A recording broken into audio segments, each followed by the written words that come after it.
হাটহাজারীর ছাত্র, একসময় হাটহাজারীর ছাত্র ছিলাম। শফি সাহেব রহমতুল্লাহ আলাইহি, আমি একজন খলিফা, তিনি আমাকে খেলাফত দিয়েছেন।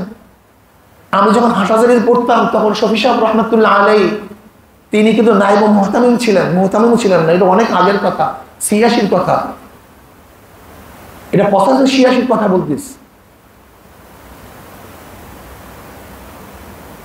ওই সময় দেখছি কিছু ছেলেরা বেয়াদবি করছে।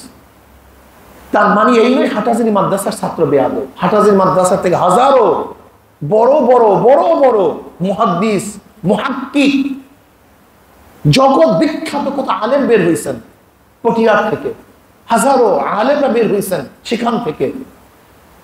আমি বলছি যে বড় মাদ্রাসা উম্মুল মাদারিস, সেখানেও কিছু বেয়াদব তৈয়ার হয়, যেটা ঠিক না। আসসালামু আলাইকুম ওয়া রাহমাতুল্লাহি ওয়া বারাকাতুহু। নাহমাদু ওয়া নুসাল্লি আলা রাসূলিহিল কারীম, আম্মা বা'দ। আউযু বিল্লাহি মিনাশ শাইতানির রাজীম। বিসমিল্লাহির রাহমানির রাহিম। ইয়ারফা'িল্লাহুল লাযীনা আমানু মিনকুম ওয়াল লাযীনা উতুল ইলমা দারাজাত। সাদাকাল্লাহুল আলিয়্যুল আযীম। সবাই পড়েন সাল্লাল্লাহু আলাইহি ওয়াসাল্লাম। আসলে ঐতিহ্যবাহী জামিয়া সিরাজুল উলুম, এই মাদ্রাসার যিনি বাণী বড় হুজুর রহমতুল্লাহ আলাইহি আমাদের বাংলাদেশের সিরে তাজ ছিলেন, উলামাদের মুকুট ছিলেন, অনেক দূরদর্শীপূর্ণ এক আলেম ছিলেন, প্রজ্ঞাময়, চিন্তাশীল। আমি আব্বাজান রহমতুল্লাহ আলাইহির সাথে যখন আসছি বিবাড়িয়াতে, হজরতের কথাবার্তা এবং মুফতি সাহেব রহমতুল্লাহ আলাইহি যিনি দুনিয়া থেকে বিদায় হয়ে গেছেন, ইউনিসিয়া, এদের আখলাক, এদের দূরদর্শিতা আমাকে অনেক মুগ্ধ করছে। কথাবার্তা এত সূক্ষ্ম যে ভবিষ্যতে জাতি কি হবে, কি হওয়া উচিত, এই কাজ করলে ভবিষ্যতে কি হবে, না করলে আমাদের ক্ষতি কি হবে, এরকম তিনি আগের থেকে আব্বাজান রহমতুল্লাহ আলাইহি সহ যারা মাঠ পর্যায়ে কাজ করতেন এদেরকে মুরব্বী হিসাবে তিনি সবসময় দিক নির্দেশমূলক আলোচনা করতেন। এবং আব্বাজান রহমতুল্লাহ আলাইহি যখন এই এলাকায় আসতেন, হজরতের সাথে দেখা না করে উনি কখনো বিদায় হয়েছেন এটা আমার জানা নেই। আব্বাজান রহমতুল্লাহ আসার সাথে সাথে জামি ইউনিসিয়ায় তিনি ঢুকতেন, সবার সাথে আলোচনা করতেন, দেখা সাক্ষাৎ করতেন। অবশ্য এখন আমাদের কর্মব্যবস্থার কারণে বা আমাদের অযোগ্যতার কারণে সেইভাবে সম্পর্ক রাখতে পারছি না বা আসতেও পারি না, অনেক সময় সুযোগও হয় না। এর জন্য আসলে দুঃখিত এবং ক্ষমা সুন্দর দৃষ্টিতে দেখবেন। আমাদের মধ্যে আরো বেশি আসা যাওয়া হওয়া উচিত। বেশি আসা যাওয়ার মাধ্যমে হাজারো মাসআলা হল হয়ে যায়। দূরে থাকলে যেই মাসআলা হল হয় না, কাছাকাছি থাকলে অনেক বিষয়, জটিল বিষয় কিন্তু সমাধান হয়ে যায়। এর জন্য আসা যাওয়া উচিত, কিন্তু এটা আমাদের ব্যর্থতা। আল্লাহ পাক উলামায়ে কেরামের সাথে আরো বেশি বেশি সোহবাত ইখতিয়ার করার আল্লাহ পাক তৌফিক দান করেন। আমিন। বাকি বর্তমান পরিস্থিতি খুবই খতরনাক, খুবই জটিল। জমানাকে খারাপ বলবো না নিজেদেরকে খারাপ বলবো সেটাই বলতে পারছি না। জমানার কোনো দোষ নেই। সূর্য আগে উঠছে এখনো উঠে, সূর্য আগেও ডুবছে এখনো ডুবে, এখনো রাত্র হয় এখনো দিনও হয়। বাতাস পানি তো সেই আগের মতোই আছে, কিন্তু আমরা কিন্তু সেই আগের মতো নেই, আমরা পরিবর্তন হয়ে যেতেছি। আল্লাহ পাক উলামায়ে কেরামের মর্যাদা অনেক উঁচায় উঠে ফেলাইছেন। এদের দাম অনেক, এদের সম্মান ইজ্জতের কোনো শেষ নেই। ওয়ারাসাতুল আম্বিয়া, উলামায়ে কেরাম যতদিন থাকবেন ততদিন পর্যন্ত কিয়ামত হবে না, দিনের বাতি জ্বলবে। দ্বীনের দাওয়াত চলবে, মানুষ কলেমা পড়বে, কিন্তু ওলামায়ে কেরাম যখন থাকবে না তখন দ্বীনের বাতি আর জ্বলবে না।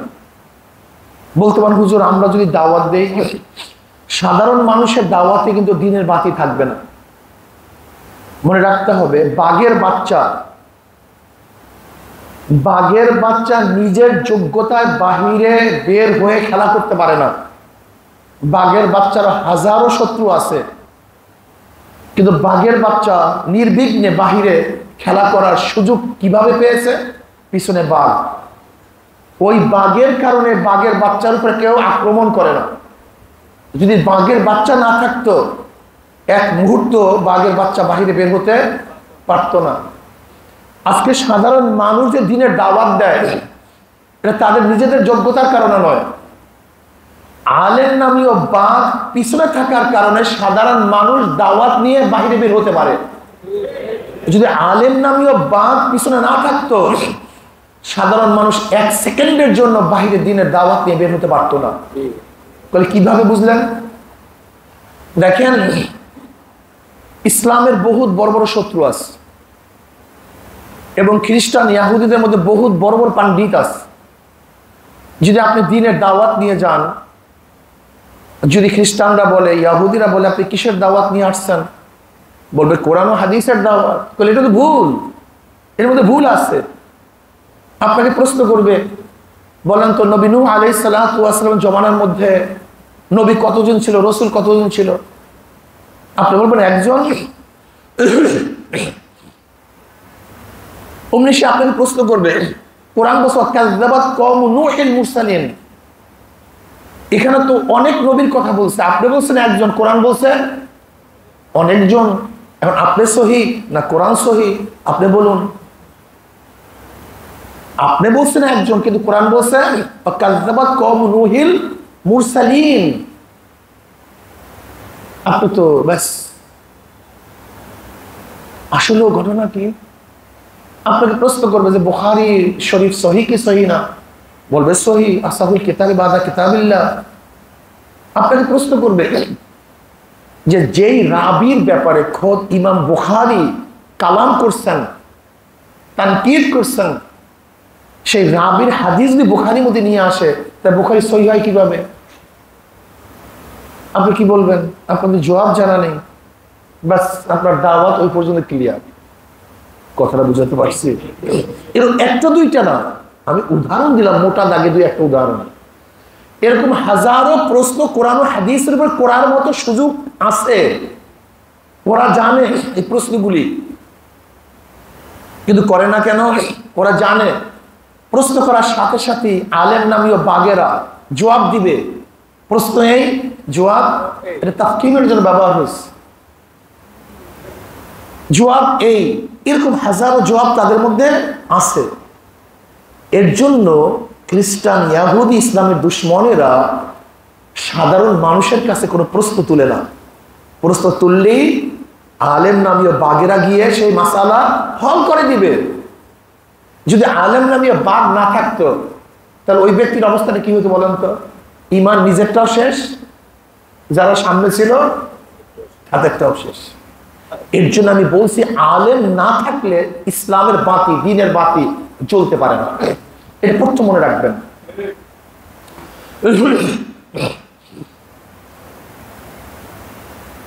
আলেম সবচেয়ে দামি না? আলেম কারা? আলেমের গুণ কি?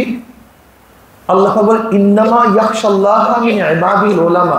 ইন্নামা লফজে হাসর, মাউইল্লা ফায়দা দেয়। অর্থটা কি দাঁড়ালো? অর্থ কি দাঁড়ালো? ইন্নামা ইয়াখশাল্লাহা মিন ইবাদিল উলামা। মা ইয়াখশাল্লাহা মিন ইবাদিহি ইল্লাল উলামা।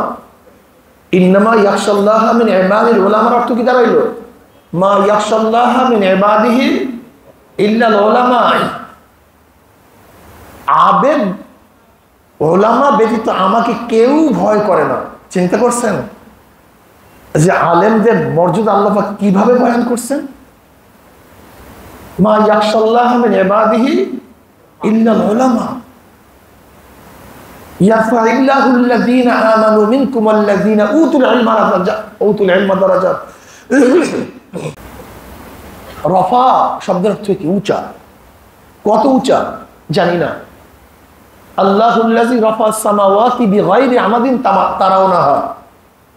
আল্লাহ আসমানকে উঁচা করছেন। কত উঁচা জানি না। একই শব্দ ব্যবহার করছেন আলেমদের মর্যাদা বোঝাবার জন্য। ইয়ারফাইল্লাহুল্লাযীনা আমানু মিনকুম ওয়াল্লাযীনা উতুল ইলমা দারাজাত। যাদেরকে আল্লাহ পাক ইলম দান করছেন তাদের মর্যাদা আল্লাহ পাক উঁচা করছেন। কত উঁচা জানি না। আলেমদের মর্যাদা অনেক বেশি, লেকিন মনে রাখতে হবে জনাব মুহাম্মদ রাসূলুল্লাহ সাল্লাল্লাহু আলাইহি ওয়াসাল্লাম কি বলছেন? আল্লামানি রাব্বি ফাহসানা তা'লিমি ওয়া আদ্দাবানি রাব্বি ফাহসানা তা'দিবি। আমাকে ইলম শিক্ষা দিয়েছেন আমার প্রভু আল্লাহ, আমার ইলম কতই না উত্তম ইলম। আমাকে আদব শিক্ষা দিয়েছেন আমার প্রভু আল্লাহ, আমার আদব কতই না উত্তম আদব।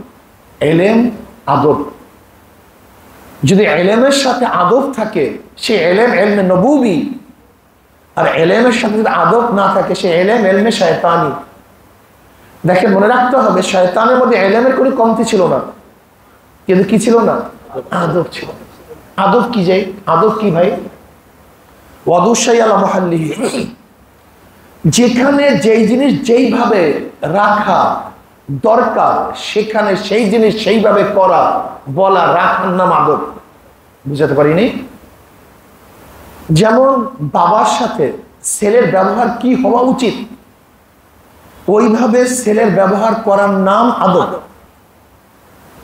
ছেলের সাথে বাবার কি ব্যবহার করা উচিত বাবার ছেলের সাথে সেইভাবে ব্যবহার করার নাম আদব।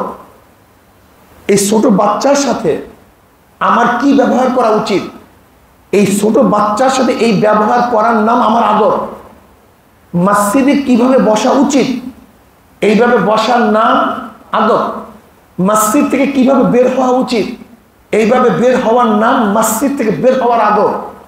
আমি কথাটা ক্লিয়ার বুঝাতে পারছি? ঘুমাবার সময় যেইভাবে ঘুমানো উচিত সেইভাবে ঘুমাবার নাম ঘুমাবার আদব।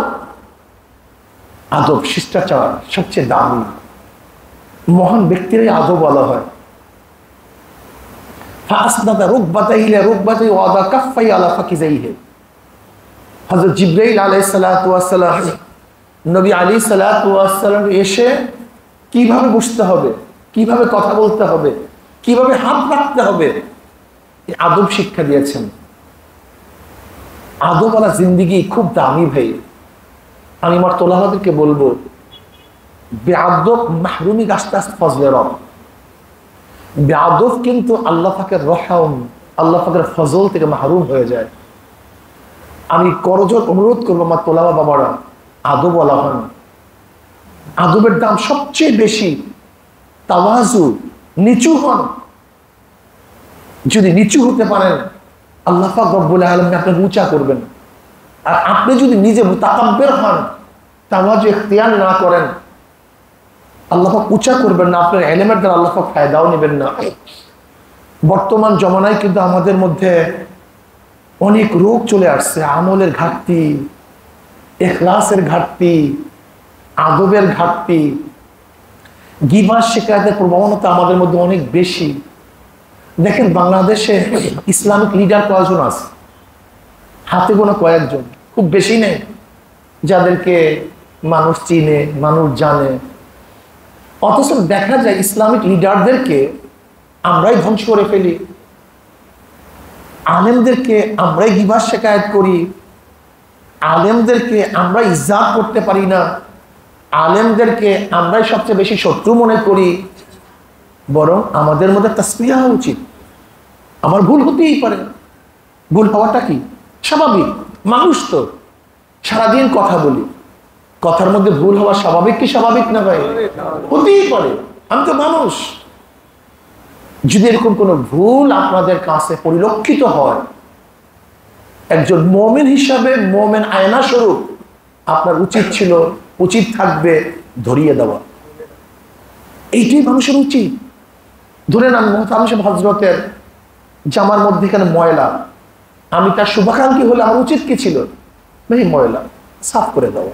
তার চেহারার মধ্যে এক জায়গায় কালি, উচিত কি ছিল এটি নিয়ে ব্যাংক না করা, বরং হযরত আপনি একটু এটা হতেই পারে। যেরকম আমরা ভাত খাওয়ার সময় অনেক সময় দেখা যায় যে দাড়ির মধ্যে এইটা লাগে সেইটা লাগে, আমি এই অবস্থায় যে বের হই, আপনার হাসা উচিত নাকি উচিত ছিল হযরত আপনি দাড়িটা একটু সাফ করে নেন? কি উচিত ছিল? সাফ, এইটা তো উচিত, হতেই পারে। আমি দেখি না, দেখতেছি না, আপনি দেখছেন, আমাকে বললেই তো আমি ব্যাস সাফ করে নিই, কথা সহজ। কিন্তু আমরা কি করি, আমাদের নজরটা হলো এরকম, দেখবেন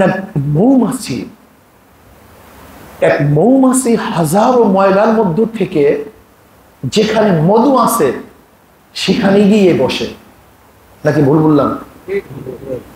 হ্যাঁ, দেখবেন আপনার ময়লার স্তূপ পুরো ডাস্টবিন, একটা মৌমাছির চরিত্র হলো ওই ডাস্টবিনের মধ্যে কোন এক জায়গায় যদি একটা ফুল থাকে ওই ফুলের উপরেই পড়ে।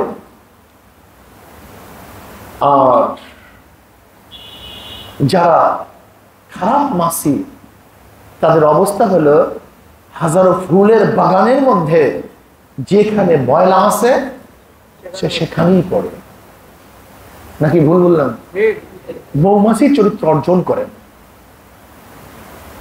আমাদের অবস্থা হলো আমরা ওই মাছির মতো, হাজারো ফুল বাগানের মধ্যে ফুল দেখি না, কোন ময়লা আছে আমাদের নজর সেখানে।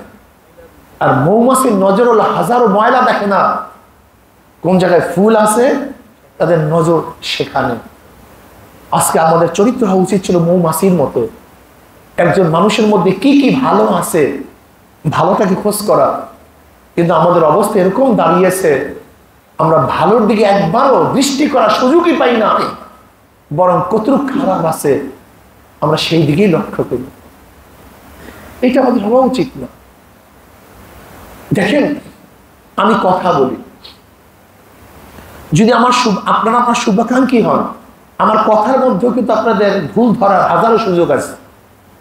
যেমন আমি হাত নাড়ায় কথা বলি, এর মধ্যে প্রশ্ন আছে যে আপনি মুরব্বীরা সামনে আপনি হাত নাড়ায় কথা বলতেছেন কেন? এটা বেয়াদবি, প্রশ্ন আছে কি নেই?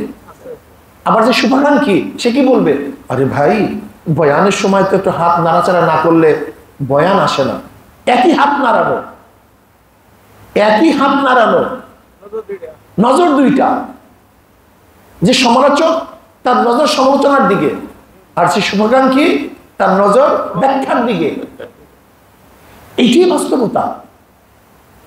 আপনি দেখবেন কি জনাব মুহাম্মদ রাসূলুল্লাহ সাল্লাল্লাহু আলাইহি ওয়াসাল্লামের উপরে যে সমস্ত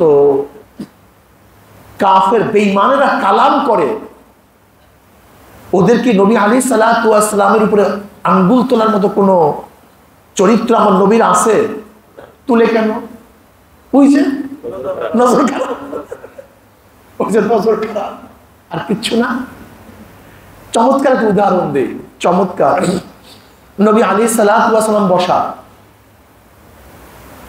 আবু জাহাল সে নবী আলাইহিস সালাতু ওয়াস সালামের ওখান থেকে যাওয়ার সময় নবীকে দেখে বলতেছে, মুহাম্মদ, সবাই বলেন সাল্লাল্লাহু আলাইহি ওয়াসাল্লাম, তুমি এত কালো, এত কুৎসিত, এত খারাপ, এত নিকৃষ্ট, মনের চাঁচায় সব বলেন নাউযুবিল্লাহ।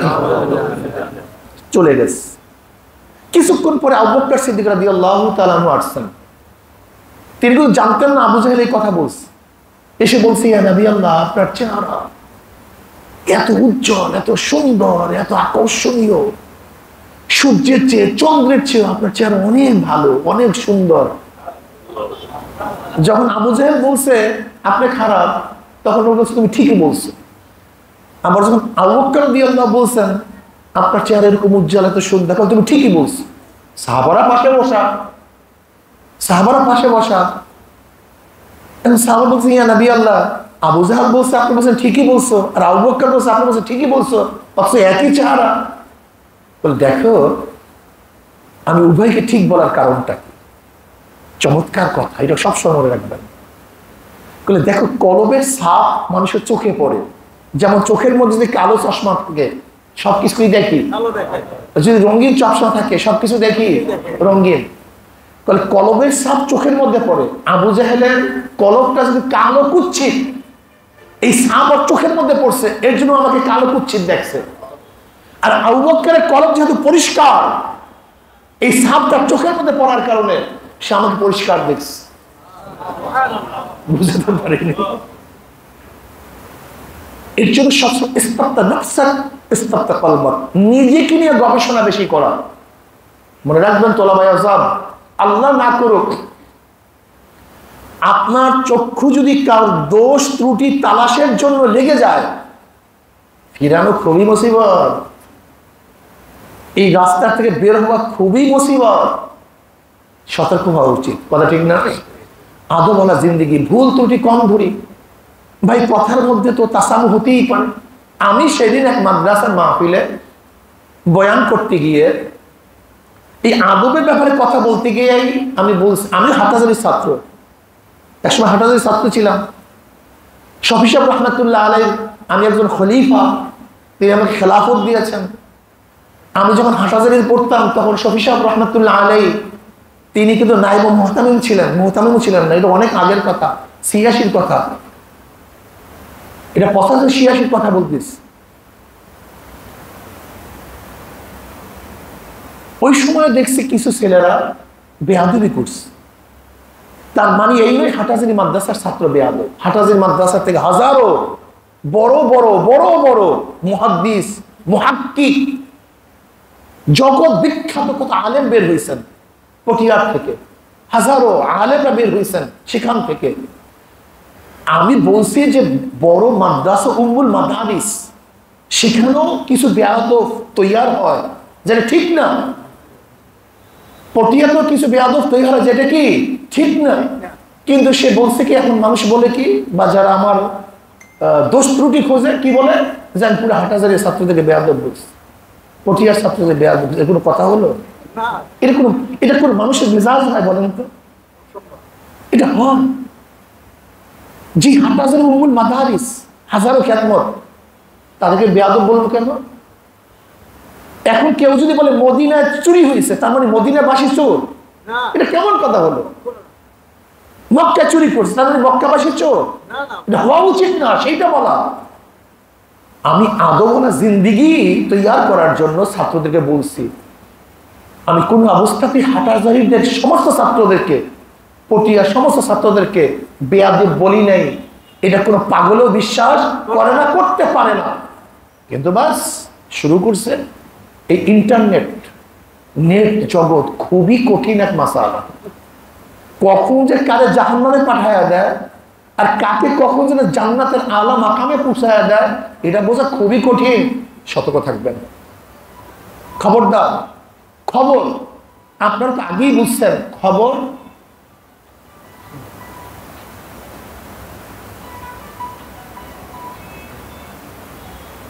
আপনি তো আগেই জানেন, খবর সেট এবং কিজেবের ইহতিমাল রাখে কি রাখে না? কথা বলেন না কেন? যে কোনো সংবাদ সত্য এবং মিথ্যা সম্ভাবনা আছে কি নাই? সংবাদ তো মিথ্যা এবং মিথ্যা এবং সত্যের সম্ভাবনা দেখে তো খবর বলা হয়। সেট এবং কিজেবের কি রাখে? ইহতিমাল রাখে। কোন সংবাদ শুনলেই বিশ্বাস করবেন না, খবরদার। কান চিনে নিছে, কান চিনে নিছে।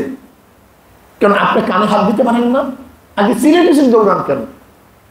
কি কথা ঠিক না? কিন্তু আমাদের অবস্থাটা কি? চিনের পিছনে দৌড়াই, কানে হাত দেই না। এটা ঠিক না। যখনই যেই সংবাদ, যখন যেই অবস্থা আসবে, খবর নেবেন। ঠিক কি ঠিক না, উচিত কি উচিত না। যদি দেখেন ভুল হয়ে গেছে, মন হিসাবে মোবাইল করবেন, ধরাইয়া দিবেন যে হুজুর এটা ঠিক হয় না, এটা উচিত না। মানুষ যদি আলহামদুলিল্লাহ আমরা এক মুমিন আর এক মুমিনের আল মুমিনু কারজুল ওয়াহিদ ইনিশতাকা আইনুহু ইশতাকা কুল্লু ওয়া ইনিশতাকা রাসুহু ইশতাকা কুল্লু। গোটা মুমিন একটা শরীরের নেয়। আচ্ছা বলেন, আপনারা যদি সবাই জান্নাতে চলে যান, আমার কোনো ক্ষতি আছে? আমাকে বলেন তো। হ্যাঁ, আপনারা যদি সবাই জান্নাতে চলে যায়, আপনার কোনো ক্ষতি আছে? জান্নাতের আপনার কোনো জায়গার অভাব হবে? তা আমাকে আপনি জান্নাতে নিতে চান না কেন? আপনাকে আমি জান্নাতে নিতে চাবো না কেন? আমাদের উচিত সবাই জান্নাতে চলে যান। সবাই নাজাত পেয়ে যাক। কিন্তু আমাদের অবস্থা এরকম দাঁড়াইছে, না তুই জান্নাতে যেতেই পারবি না, খবরদার, আমি দারোয়ান, তোকে জান্নাতে যেতে দেবো না। আমি হলে জাহান্নামের মালিক, তোদের 14 বছর সব জাহান্নামে নিয়ে যাবো। ভাই জাহান্নামের জান্নাতের মালিক আপনি হয়েন না। নবী আলাইহিস সালাতু ওয়াস সালাম মানুষকে জাহান্নামে নেওয়ার জন্য আসেন নাই, জাহান্নামে লোকদেরকে হেদায়েত করে জান্নাতে নেওয়ার জন্য তিনি দুনিয়াতে আসছেন। অথচ আমাদের মেজাজ কি? সব জাহান্নামে পাঠায় দেবে, সব জাহান্নামে পাঠায় দেবে। এই মেজাজ না হওয়া চাই। আমি তোলাবাদেরকে যতটুকু কথা বলছি, আদওয়ালা জিন্দেগি করি, এলেম ও আমল। আর একটা কথা মনে রাখবেন, খবরদার, এলেম হলেই কোন মানুষ নাজি জান্নাতে চলে যাবে এরকম কোন রাওয়ায়াত দুনিয়াতে নেই, কেউ বলতে পারবেন না। এলেম হলেই যদি কেউ কামিয়াব হতো, নাজাত পাইতো, তা শয়তান কেন নাজাত পাইল না? তার এলেমের তো অভাব ছিল না, সে তো মুআল্লিমুল মালাইকা ছিল। এলেম এবং আমল, এলেম আমল। খবরদার, খবরদার, কিয়ামতের ময়দানে সর্বপ্রথম কোন ব্যক্তি জাহান্নামে নিক্ষেপিত হবে জানেন আপনি? আবু জাহল, ফেরাউন, সাদ্দাত, হামান না। কিয়ামতের ময়দানে সর্বপ্রথম ওই আলেম, যে এলেম অনুযায়ী আমল করে নাই। এলেম ছিল, আমল ছিল না। এলেম ছিল, তার মধ্যে নবী আলাইহিস সালাতু ওয়াস সালামের বাতানো সেই পথ প্রদর্শন যা করেছিলেন নবী, সেই অনুযায়ী চলে নাই। ওই আলেমকে কিয়ামতের ময়দানে প্রথম জাহান্নামে নিক্ষেপ করা হবে। নাউযু বিল্লাহি মিন যালিক। পোলাও সবচেয়ে ভালো খাদ্য, পছলে সবচেয়ে খারাপ খাদ্য। আলেম সবচেয়ে দামি, কিন্তু পছলে সবচেয়ে খারাপ। কাজে আল্লাহ পাক আমাকে এবং আমাদের সবাইকে এলেম অনুযায়ী ইখলাসের সাথে আমল করার তৌফিক দান করেন। আর বিবারিয়ার আলেম ও তোলাবাদেরকে নিয়ে আমরা গর্ব করি। এরা আলহামদুলিল্লাহ মুজাহিদ। এদের আলহামদুলিল্লাহ, এটা আসলে গর্ব, আপনাদের গর্ব করা উচিত। আপনারা মুজাহিদ, আপনাদের মধ্যে শান শওকত এবং বিরক্ততা খুবই বেশি। এর জন্য আমি মনে করি বিবারিয়ার উলামায়ে কেরাম, তোলাবায়ে আযম যদি ঐক্যবদ্ধ থাকে হকের উপরে, তাহলে এই বিবারিয়ার থেকে একটা বিপ্লব সাধন করা সম্ভব, এটা আমার বিশ্বাস। আর একটা কথা হলো, এই এলাকায় একটু বিদআতিও আছে, এদের সাথে কিভাবে ব্যবহার করবেন, এদের সাথে খারাপ ব্যবহার না করে ওদের সাথে মিলার চেষ্টা করবেন। কথাটা বুঝাতে পারছি? কাছে বসবেন। নাসিরনগরে এক মাদ্রাসার মুহতামিশা, নাসিরনগর তো বেদাতের একেবারে পুরা আখড়া মাদ্রাসা করছে। এখন আমার কাছে পরামর্শ করতে আসছে যে পর্বটা কি? আমি সহজ পদ্ধতি, একেবারে সহজ পদ্ধতি। কি সহজ পদ্ধতি?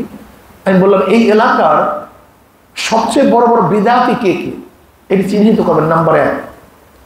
নাম্বার 2, চিহ্নিত করার পর আপনি তাদের কাছে গিয়ে বসবেন। সে চা খাইতে না চাইলে আপনি তাকে চা খাওয়াবেন।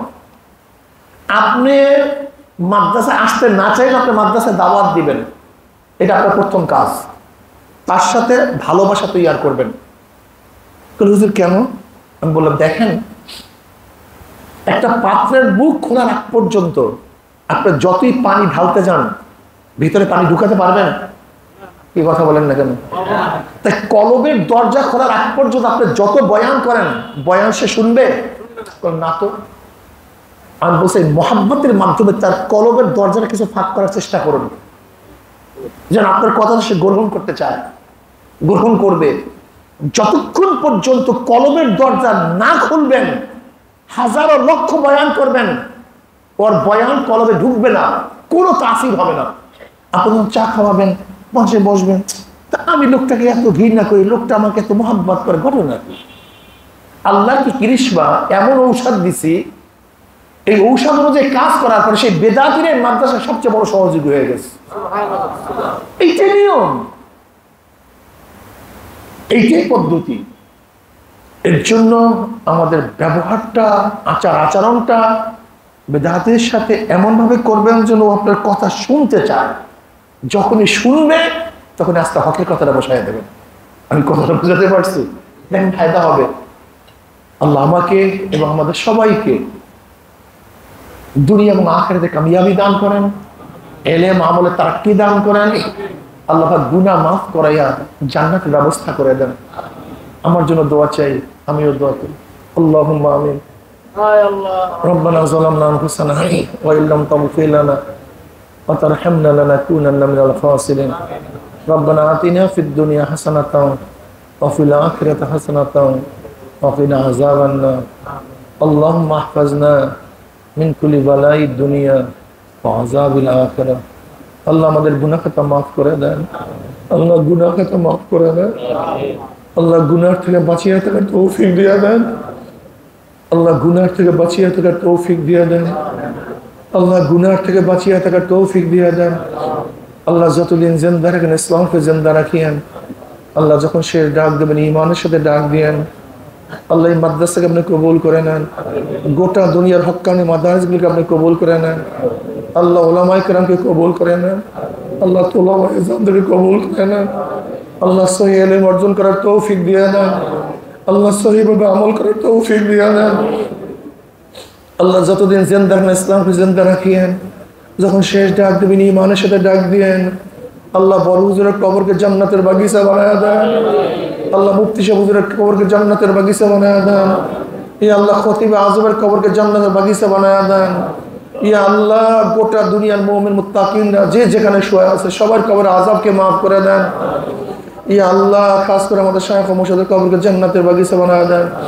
মা দাদা সহ तमाम দুনিয়ার মাশায়েখদের মাকামকে জান্নাতের মধ্যে বুলন্দ করে দেন। আল্লাহ আপনার জমিনে আপনার হুকুমত ইসলাম হুকুমত কায়েম করে দেন। আল্লাহ ইসলাম হুকুমতের জন্য সাহাবায়ে কেরামদের নমুনায় সহিহ জাদ্দোজাহাদ করার তৌফিক দিয়ে দেন। আমাদের আহলে আওলাদকে আমরা খাস গোলাম বান্দি কবুল করে নেন। রব্বির হামহুমা কামা রাব্বায়ানি সগীরা। ওয়া সাল্লাল্লাহু তাআলা আলা খায়রি খালকি মুহাম্মদ ওয়া আলিহি ওয়া আসহাবিহি ওয়া আজওয়াজিহি ওয়া আতবাঈহি আজমাইন ওয়ারহামনা মাআহুম বিরহমাতিকা ইয়া আরহাম।